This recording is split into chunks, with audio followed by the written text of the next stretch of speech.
Alright, we're about to read Chapter 7 in our Bunnicula story. Chapter 7 is titled A New Friend in Need. And new has parentheses around it.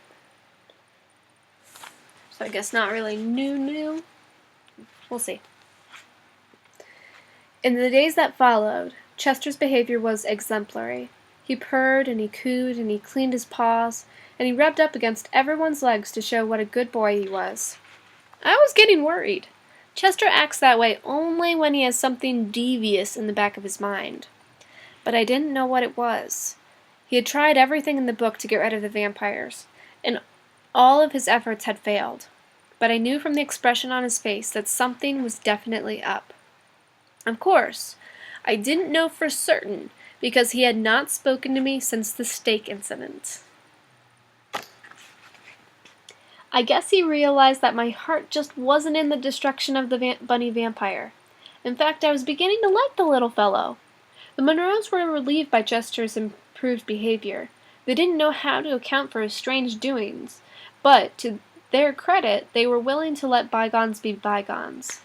The only disturbing factor in all of our lives was the reappearance of the white vegetables each morning in the kitchen. And yet, after a few days, even that stopped, and life seemed to return to normal. One evening, I dropped by Bunnicula's cage to chat. I'd found myself doing that more and more since Chester had stopped talking to me. Of course, Bunnicula didn't talk back, but he was a good listener. I'd begun to think of him as a friend. A strange one, granted, but one can't always choose one's friends. I was distressed that I was distressed this particular evening to see that he was dragging his ears, as it were. He looked tired and listless. I felt his nose, and it seemed to be a little warmer than it should have been. I became alarmed. I ran over to Toby, who was doing a picture puzzle on the floor, and began to bark. Something I do only in cases of extreme emergency, since even I do not care for the sound. "What's the matter, Harold?" Toby asked without moving. "Are there burglars?" I ran out to the cage and looked at Bunnicula. I looked back at Toby and whimpered. Toby just looked confused. "Do you want to play with Bunnicula? Shall I take him out of the cage?" "Woof!" I responded indicatingly. I hoped that was indeed what he should do. "I'll ask Mom and Dad, Harold. You wait here."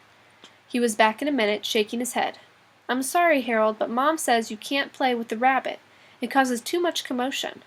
I looked down at the floor and whimpered again. "Sorry, Harold, but later when we're all here together."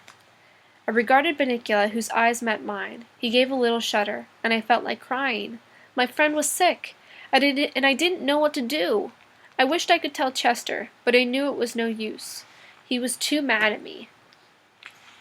I would have to sort this out on my own. That night, I couldn't sleep, worrying about Bunnicula. I decided to go downstairs and check on his condition. What I saw when I entered the living room horrified me. Bunnicula was out of his cage on the floor, while Chester stood in front of him, a piece of garlic around his neck, and his arms outstretched, blocking the kitchen door. Suddenly, it all fell into place. Chester was starving Bunnicula. Of course, that's why he seemed so listless, and that's why the vegetables had stopped turning white. Chester had made it impossible for Bunnicula to eat.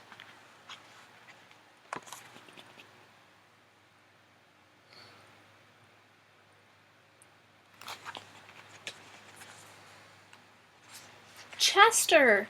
I cried. Chester jumped a very high jump. "What are you doing down here?" he spat at me as he landed. "I know what you're doing, Chester, and the jig is up. That little bunny never hurt anybody. All he's doing is eating his own way. What do you care if he drains a few vegetables?" "He's a vampire," Chester snarled. "Today vegetables, tomorrow the world!" "I think perhaps you're overstating your case," I suggested cautiously. "Go back to bed, Harold. This is larger than the two of us. It may seem harsh, but I'm only being cruel to be kind." Who's being kind to?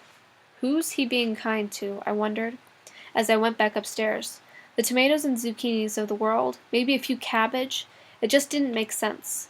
But I couldn't could see I wasn't going to get anywhere with Chester tonight. Tomorrow, however, would be another story, and I was determined that by hook or by crook, my friend Bunnicula would eat by sundown the next day. That's actually the end of the chapter. So we'll take a look at chapter 8 a little bit later. We're getting close to the end of the book, guys. So I hope you're enjoying it. We'll see what's up next. Bye.